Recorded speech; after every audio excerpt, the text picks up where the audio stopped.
I'm Mo Rocca, and I'm excited to announce Season 4 of my podcast, Mobituaries. I've got a whole new bunch of stories to share with you about the most fascinating people and things who are no longer with us. From famous figures who died on the very same day, to the things I wish would die, like buffets. All that and much more. Listen to Mobituaries with Mo Rocca wherever you get your podcasts.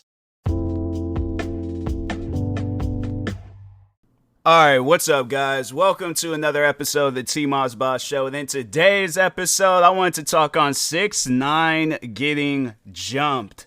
Man, it's one of those things where you didn't expect to hear that, but yeah, that happened. Yeah, 6ix9ine, he got jumped, and they beat him down, bruh. Them guys, like, nah, it was honestly, cause they showed the moments leading up to the jumping when one of the guys was like waving in his friend to come in, because they were at LA Fitness. And if you know how like LA Fitnesses are set up, they got like a lot of glass for some reason. I don't know why, but I'm like that. The LA Fitnesses, they be having a lot of windows and stuff. So they got like a window. They got a window to look inside the place. Then they got another window for like the front desk people. Then beyond that window, then that's where the gym is at. And I'm like, bro, how they got LA Fitness set up, it's crazy. But so anyways, in the video, you can see one of the guys that jumped him wave his friend to come in. And so they're walking in and stuff. And the way that they were walking, it reminds me of when Tupac, he was walking to go punch that gang member in the face the night that he got killed or that he got shot. But that's what that reminds, like, they were out looking, okay? They wanted blood.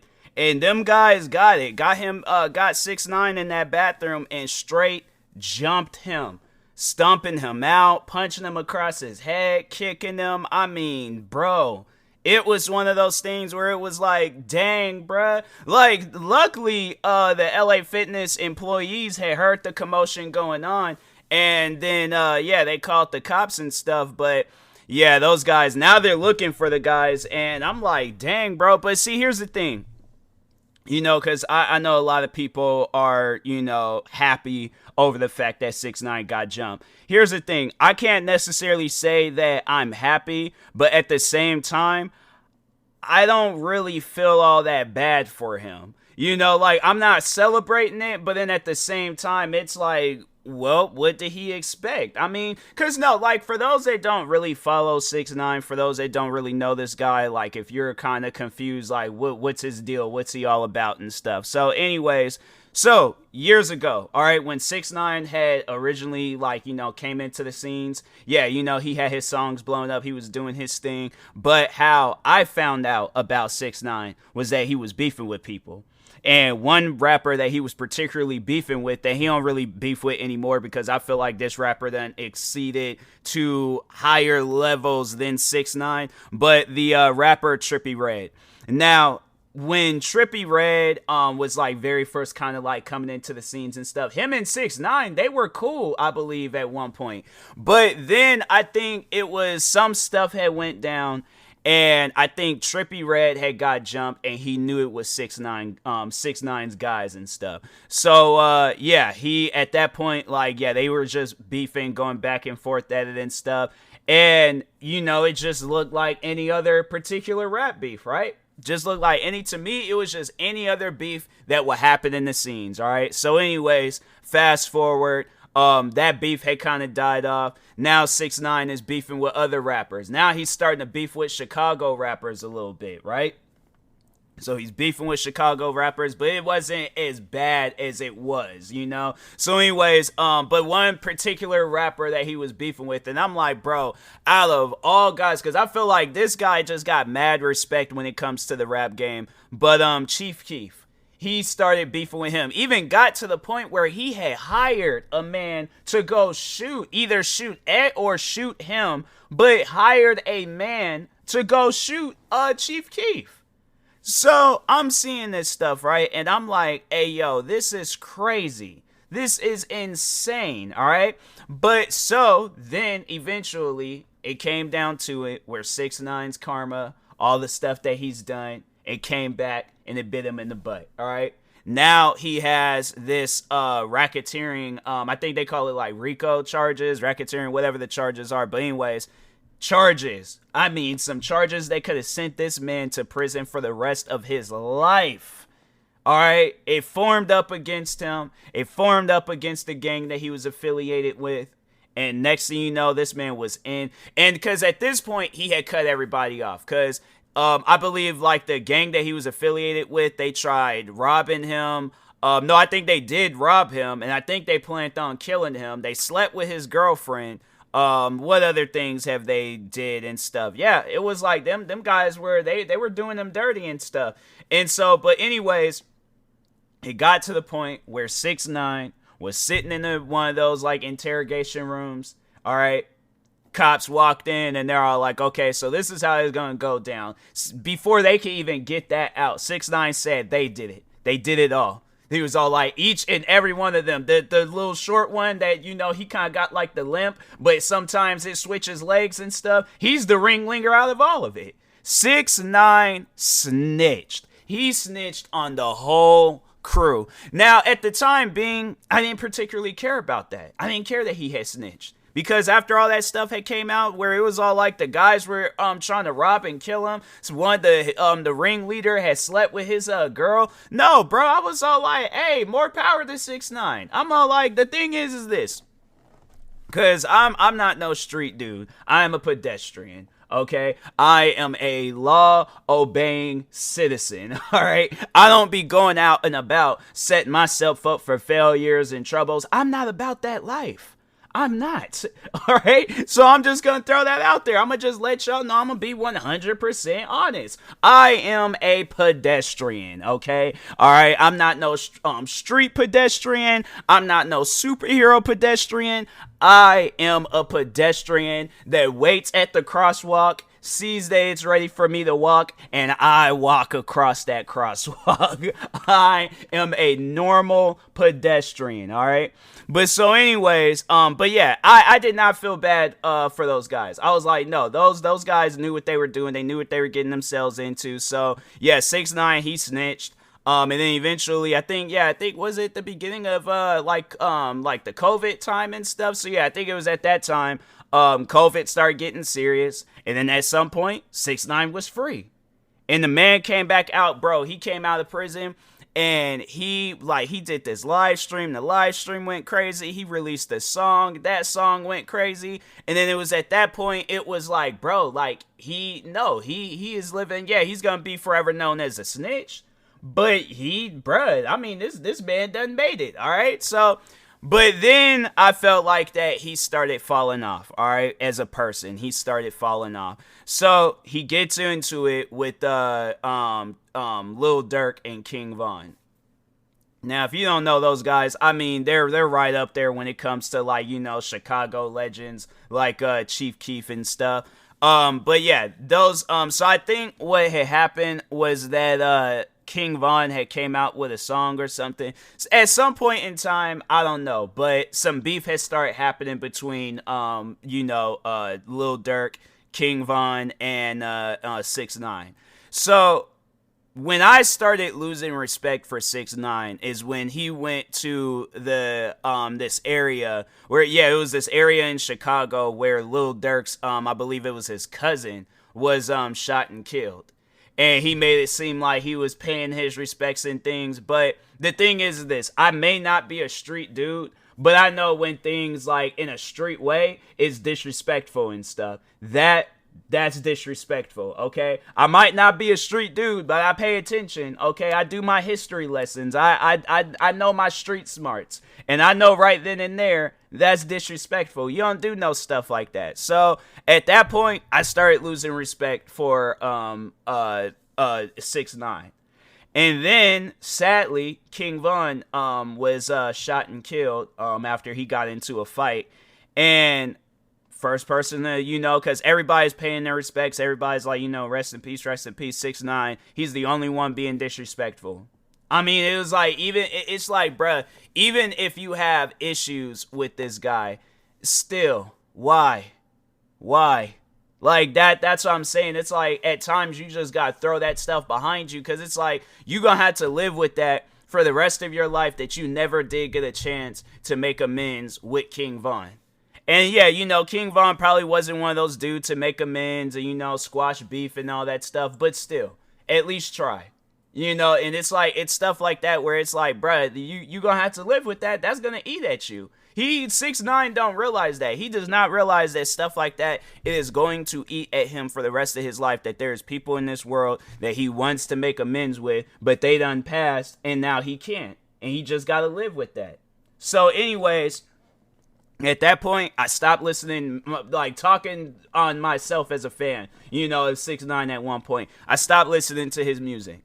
I think I had unliked a lot of his songs. I was like, I don't particularly care for listening to his music anymore. I'm like, no, in my opinion, 6ix9ine has fallen off. Yeah, he might, have some things happen here and there. And I feel like this thing right now, him getting jumped, has been the biggest thing that has happened to him since he's gotten out of prison. So my thing is this, all right? You have to sit down and realize the patterns. You have to realize, who's toxic and who's not toxic. Chief Keef, he, had beef with 6ix9ine. He's focused on his music. He's focused on himself, all right? Lil Durk, he's focused on himself. Who else did sick? Trippie Redd, he's focused on himself. Let's just see if there's like a list of people that 6ix9ine had beef with. Because I'm curious. I feel like there's more people that 6ix9ine beef with, but people that 6ix9ine beefed with. The track, so yeah, Meek Mill. All right, so he beefed with Meek Mill. Meek Mill focused on himself. Eminem, I guess he even beefed with 6ix9ine. That's crazy. Here's a rundown. Every public beef involving 6ix9ine. Okay. So, Adrian Broner focused on himself. Bad Baby, the Catch Me Outside girl, Danielle Bregoli, she's focused on herself. Casanova, I think he's in prison, or he's in jail right now. No, I think he's in prison. No, that's not. That's somebody else. I should have said like rapper and stuff, because they had like somebody from like 1700s pop up, and I'm like, okay, they're not even the same race. Who is that? And I'm like, so. Surrendered too. So I don't think his case hasn't started yet. But Casanova, I imagine if he was out of prison, he would be focused on himself. And I mentioned Chief Keef. G Herbo, he's focused on himself. Jay Prince Jr., don't really know who that is. He's focused on himself. Jay Critch, I don't know who that is, but he's focused on himself. Juice WRLD.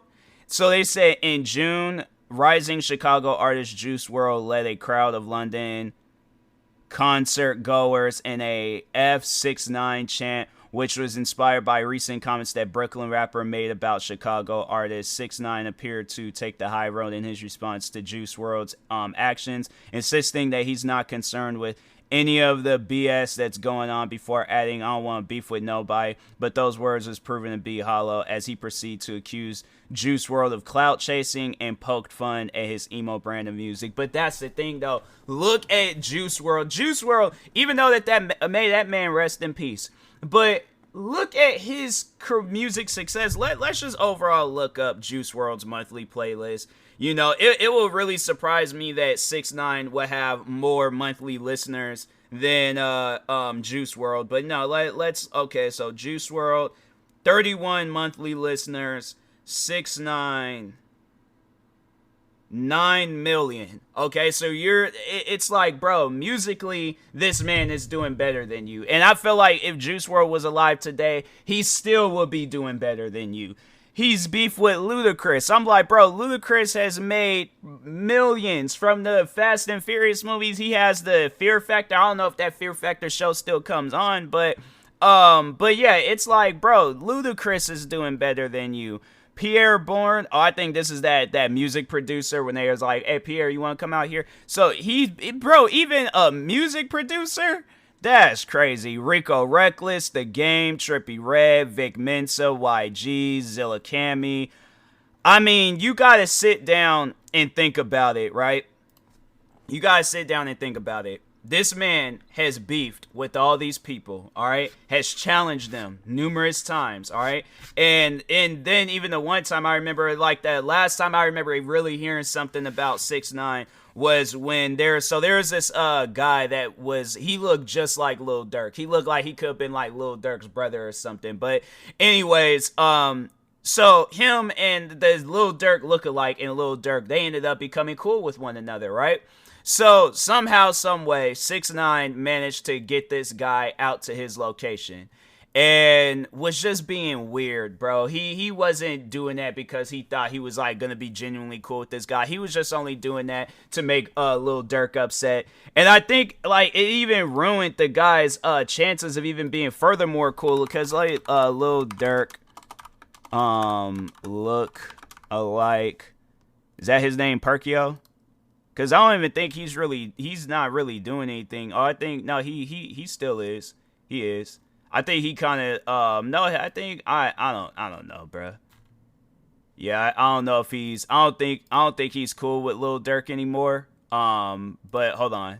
I don't think he's cool with Lil Durk because he's making posts and stuff. And, yeah, I was like, man, that's just, that's messed up, man. It was like he had a good thing going, and then it's like, yeah, 6ix9ine had ruined it, and I'm like, man, it's like, you out here ruining other people's money. But overall, the point that I'm trying to make is that you had to know that this was coming. You had to know that you getting jumped eventually was coming. And I feel like, bruh, that is a sign. You have to stop. You honestly have to stop what you're doing because you're going to find yourself in a situation where your security, again, ain't going to be with you. Because I feel like what's going to happen is that he's going to most likely have security with him a little bit, and then eventually it's going to get to a point where he thinks all that stuff done died off and he could go out about to places, right?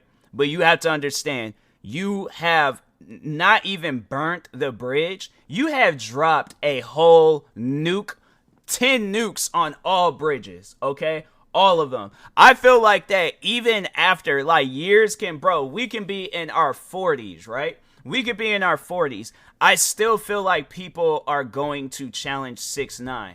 Like, because I do feel like that 6ix9ine, he still has like a little bit of clout left, all right? He has a little bit of clout left, but it ain't good clout. This is the type of clout where it's like, no, you gonna find yourself in some struggling situations.